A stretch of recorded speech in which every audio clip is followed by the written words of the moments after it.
Today I'm going to show you how to change the faceplate on the Ring Video Doorbell Pro. Now they basically come with three faceplates. There's the silver, you then have a black, and also kind of a gray color. The only thing you really need is your screwdriver that comes with your Ring Video.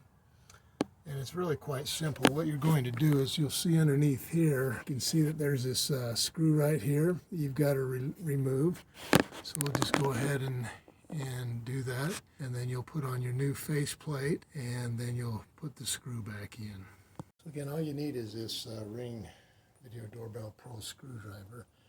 You're just going to unscrew this, and make sure you're really careful because these are easy to lose. So you want to just make sure you get that out. You'll then go ahead and just pull the plate off. Just lift it up from the bottom.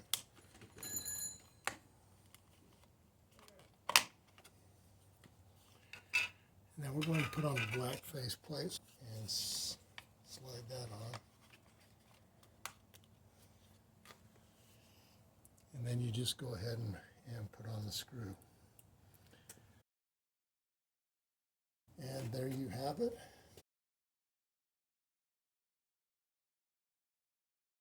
Thanks for watching Big Al Repairs, and hopefully you subscribe.